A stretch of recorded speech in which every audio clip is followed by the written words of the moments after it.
All right, so UFC 303 is coming up this Saturday. Two huge matchups I want to break down today being Ian Machado Garry versus MVP, Michael Venom Page, and Diego Lopez versus Brian Ortega. I'm going to break down MVP versus Garry first. But anyway, let me know who you think is going to win those matchups. And while you're down there, I appreciate if you could like and subscribe. We're close to 170 subs.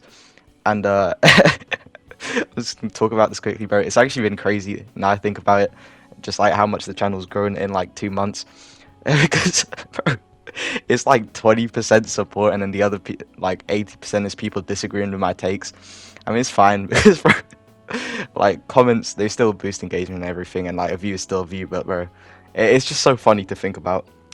So yeah, it genuinely is pretty insane to think about. But yeah, I'll get into the prediction now.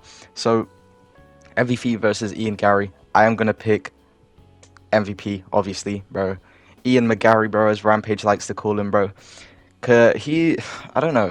I'm not going to talk about the grappling too much because obviously, they're probably not going to grapple. But I think if they do just happen to, someone shoots a takedown because the striking gets too much, I think MVP is better on the ground. He's been doing jiu-jitsu for a long time, I believe. I might be wrong about that, but in his interview with Mighty Mouse, I believe he said he's been doing jiu-jitsu for a while and he is fine on the ground. He also had that crazy knee bar in Bellator.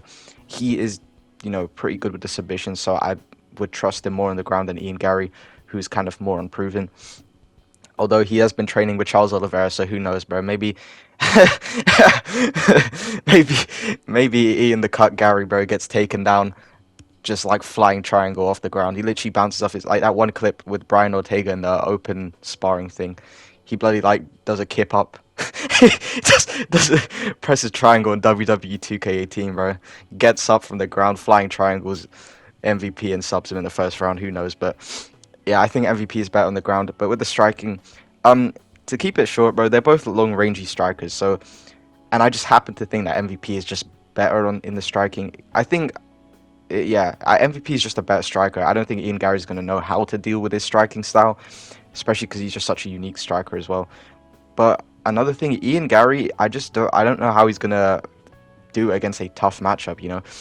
Like his last fight with Jeff Neal, it really looked like he was point fighting. I think his mentality is completely broken, bro. I think um all the hate that people gave him for, him being a cock and then his wife, his, his wife sleeping with everyone, bro. Like, and his nutritionist, bro. I genuinely think everything's just got to him, is caught up to him, and now his mentality's kind of gone, bro. And he wants to be liked again by the fans, and he just does not know how, bro. Because that fight against Jeff Neal, he was dapping up. It's clear he wants to try and become a good guy now, but it's not going to work.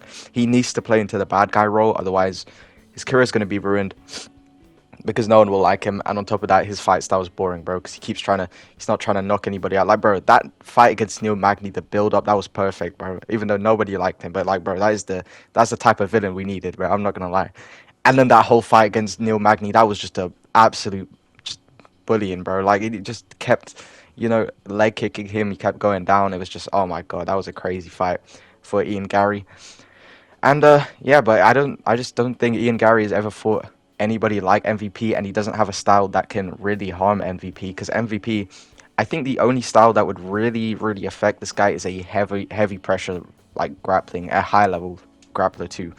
Say like a Bilal. Even though Bilal, I hate him. That's so harsh, but bro, Bilal, he's boring, but bro, I think if Bilal could just hold MVP against the cage, like MVP can't do his like long rangey strikes and stuff, and he's going to be able to do that against Garry because I believe he's longer. And in game, I'm just looking at the footage. He looks longer as well, but I believe he is just taller than Ian, and he's just longer. He's more rangy. I think Ian Garry's leg kicks and everything. That's not going to affect MVP too much. It might. That is actually a thing because a lot of people, to beat MVP, they kind of just think it's just the leg kicks, but maybe Ian Garry will be able to put that into effect, but I think MVP will just be piecing up Garry the whole time. And on top of that, like I said, he's already mentally broken. I think MVP will just break him out more, like, especially with the mind games, the way he broke Kevin Holland out of all people was kind of crazy. So yeah, I think MVP, he's a better striker, he's a better grappler, he's just better all round. And with the mind games, Ian Garry's, broken. Obviously, if he does pull off the win, I wouldn't be too surprised. He is a great prospect, but I think MVP is just where he loses his zero. But anyway, I just wanted to mention this quickly because I thought this was pretty funny. The so about I think it was before the Ian Garry versus Neil Magny fight, before the build up and everything. I was in this Twitch chat and I was talking with this guy. He had like 2 viewers, and the other guy in chat, this guy was talking about how he knows Ian Garry and he goes to his gym. That was actually crazy foreshadowing now I think about it, because then he went on the whole thing, talk about Neil Magny and his kids, and then all of that happened, and then he became like one of the biggest stars in the sport, like in like one fight. It was crazy. So I just thought that was pretty funny. I had to mention that because I was like, who's Ian Garry? I never heard of this guy. This was like a while ago though, obviously. This was before the fight. We're talking about UFC, so I just thought that was crazy. I thought I'd mention that because to see Ian Garry now, how his career's played out is actually insane to think about. But one other thing, oh yeah, the other fight I was going to talk about, I meant, was Brian Ortega versus Diego Lopez. Diego Lopez obviously has the advantage on the feet, but Brian Ortega has a crazy chin. I'm pretty sure he got a 10-8 round against him by Yair. Still got the sub. But the thing is, the difference between Brian Ortega and Yair, I might be wrong about this, but I believe Diego Lopez. Oh no, yeah, the difference between Diego Lopez and Yair is that I think Diego Lopez is a black belt on the ground. Obviously, I think he's Brazilian. I think he's Mexican, but bro, I think he's a jiu-jitsu black belt. If I might be wrong about that, but I think he's a pretty good grappler. Obviously, the knockout power in the boxing is his main game, and I think he'll just be so much better than Brian Ortega on the feet that he might just be able to knock him out in the first round. But Brian Ortega's chin is crazy, so it's kind of a tough fight to predict because I don't think Brian Ortega is going to be able to dominate. Sorry, Diego Lopez on the ground. Obviously, I don't know. Maybe he's just gonna start giving an eagle speech mid-fight. No, Diego Lopez is gonna be confused. Brian Ortega's gonna be standing in the middle of the cage. I'm glad you asked, bro. And Diego Lopez is just gonna be so confused and just gets flying triangle in the first match, bro.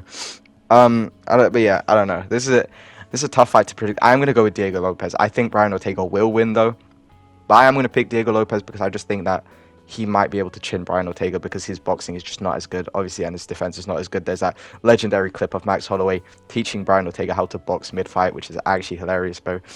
I think Diego Lopez might just knock him down and TKO him, and maybe an early stoppage. I think Mark Gott will maybe be the ref, but I'm not gonna lie. But yeah, that's a pretty excited fight. I think, yeah, Diego Lopez first round KO is probably the best move. Oh yeah, MVP. I'm gonna pick him by probably decision. I don't think Ian Garry is that easy of a fight. It's just going to KO him in the second round. But, you know, there's this other thing I wanted to mention. Macy Barber, she's out of the, what's it called? Denver card against Rose Namajunas. And, yeah, thank God, bro. I'm not going to lie. Tracy Cortez, even though, bro, my boy, Isaac Dolgarian, bro. This guy, he was in the corner of Macy Barber, and sadly she pulled out. You know, but I think Tracy Cortez is a better fight. I would rather watch that, even though I'm probably not going to stay up to watch this card. I'm not going to lie, bro. If the only fight I care about is the Kevin Holland versus Jared Cannonier fight, and that's at 5 a.m. I don't care that much to watch it all night, bro. But yeah, that's a pretty cool card. It's looking better now. I do wish that they had Isaac Dolgarian and Brandon Royval on the card. That would have been great. Two guys from Denver. Don't know why they didn't put them on. That's such a big missed opportunity. If you don't know who Isaac Dolgarian is, you need to check out, bro. This guy just got robbed in his last fight. He's definitely a cool guy, though. What else? Oh, yeah, the Jared Cannonier and Kevin Holland fight. That is a great fight. I'm not going to lie. I'm glad they added that to the Denver card because that Denver card actually sucked, bro. I'm not even joking, bro. Outside the main event, nobody is, like, actually has any name value at all, bro. I'm not even joking, bro. They just... I swear, they... I was about to say something, bro. They actually went around in a bloody fan van picking up random people off the street to put in this fight. Bro, that card had actually nobody on it, bro, from what I remember, bro. But yeah, that Denver card, still awful. I think that Jared Cannonier versus Kevin Holland fight, I think Jared Cannonier should win, but I feel like Kevin Holland will just do something absolutely insane. I might be able to pull it off. We might see a Kevin Holland comeback, but I doubt it. But yeah, that's it. No, yeah, I thought there was one more fight announcement, but I can't remember it. Anyway, that's gonna be it. Thanks for watching. Like, subscribe. All right.